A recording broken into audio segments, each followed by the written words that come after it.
What is our protocol for the hospital? Well, right now, all the registration areas are asking travel history questions. So they're asking people if they've traveled to West Africa, or if they've had direct contact with an Ebola patient. Those are the two things that they ask. If they answer yes, then they're going to ask them if they have any of the following symptoms.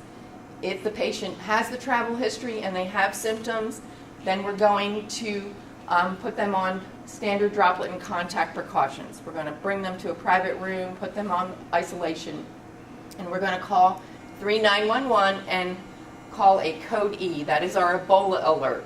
And it works similar to a stroke alert. The alert goes out to key people that are critical to get this rolling, and so they will respond to the area where the suspect Ebola patient is. I'm one of the people that respond, and I'm responsible for contacting the health department. So we would contact the health department, and with them, we work through an algorithm. They ask a lot of questions when they've traveled. Have they come in contact with any animals? All kinds of things. Have they had exposure to somebody who had Ebola? So depending on how the questions are answered, they determine whether it's high or low risk and whether they will test that patient for Ebola. So it's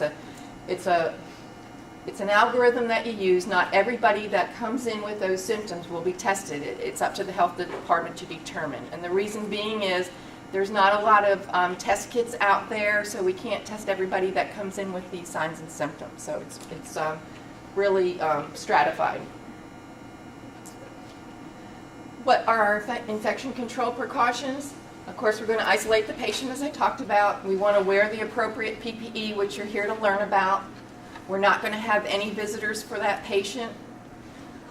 We're going to avoid aerosol-generating procedures, such as intubation if possible, suctioning, because those all have the sputum would be, aerosolized and put you at higher risk for exposure. And then environmental control measures are our disinfection and cleaning. That's really critical. The virus is transmitted. It takes a small dose for you to become infected, very small dose. So we want to make sure that we keep the viral load down when we have this type of patient, so that you're not at risk. Sure. Sorry, have they determined what types of, chemicals would kill the virus and get inactive on? Yes, there are a lot of chemicals that are disinfectants that we can use. The one we will use here is bleach, but I'll go through that in a minute. Patient. I'm sorry, you mentioned isolation. Where would you? Okay. We have two areas that we've identified. The ICU, a negative air pressure room in the ICU, if a pod is available, we would close that whole pod and that patient would be in the negative air pressure room. We can use the ante-room for doffing, the room next to it for donning PPE, and have a clean workflow, a clean to dirty workflow there. If there's not an ICU pod available, the SECU in the emergency center is where we would go. It's kind of a closed unit there. There are several rooms. We can have a good flow from clean to dirty there. So those are the two areas we've identified. I'm sorry, I should have mentioned that. One thing the CDC says is a private bathroom. We're not going to be dumping anything down the sewer system, so we'll just use a bedside commode with the patient. There's a lot of regulations with dumping it down the sewer system, so it's just easier if we treat it as biomedical waste. So we'll solidify everything and treat it as biomedical waste. There will be a person posted at the door known as the buddy, and they will help you get into your PPE and get out of your PPE. And they're also going to keep a log of everybody going in and out of that room so that we can monitor everybody for temperatures and signs and symptoms in case there should be an exposure that you're not aware of. Patient care equipment. We're going to use disposable as much as possible. The equipment will be dedicated to that room. We don't want things going in and out, unless it's unavoidable. If there is reusable equipment, we need to disinfect it with bleach. If bleach is not an acceptable disinfectant for that type of equipment, then we can use a non-envelope disinfectant that kills a non-envelope virus. And On the CDC website, they have a icon you can click and it goes through all the disinfectants that are approved. Our Oxivir that we use here fits this category in addition to the bleach wipes, but we're going with the bleach, if at all possible.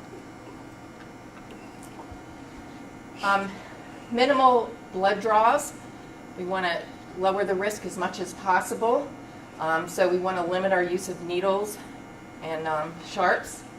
We're also, the laboratory will set up an area in their lab. It's under a biosafety hood. They put the little iStat under there and do all the lab work, and it's minimal lab work.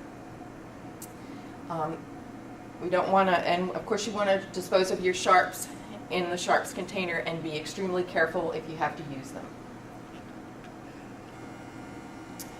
Anything that's non-impermeable is going in the biomedical waste. So all the linens, pillows, privacy curtains are going to go in the biomedical waste. There's no way to get them from our facility up to the linen service. It's, you know, it's transporting highly hazardous waste.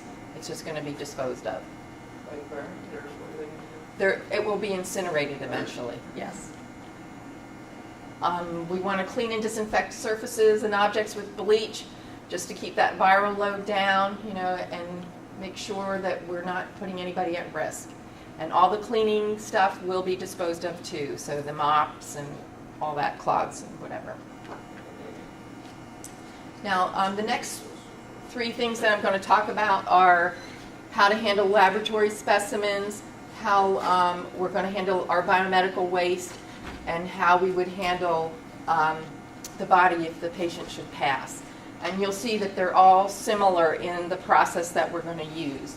So as far as if we draw a tube of blood, before it comes out of that room, we're going to wipe the outside of the tube with a disinfectant wipe so that in case any virus is on the outside of the tube, we're not going to transfer it out of the room. And then it's going to go into a plastic biohazard bag.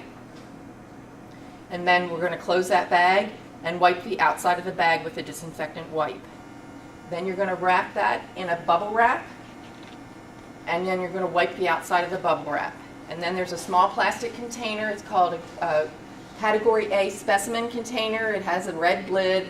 You're going to place that with the bubble wrap and the specimen in that plastic container, close the lid, wipe the outside with a disinfectant wipe. Hand carry it to the lab. No pneumatic tube system. And this is the safest way that we could do it, and it's really packaged so that if anything should happen, if it should be dropped, everything would be contained in that specimen container. How do you handle blood gas? Yeah, iStat. The iStat is what we're using. Okay. Disposable, or the waste, is a Category A, so it's a little bit higher than regular biomedical waste as far as the risk. So Stericycle, the same company that takes our biomedical waste, will be taking this waste away. However, we have to have a special permit to get rid of this waste. So when our patient comes here, we will be contacting them. We have to fill out a lot of paperwork and get this permit so that we can move the waste. All the waste will be bagged up in this way. You'll put your sharps containers in a red bag or your soft biomedical waste in the red bag. And in that red bag, we need to put absorbent. So it can be something like kitty litter, it can be paper towels, it can be solidifier. What it's going to do is take care of any liquid that's in that bag.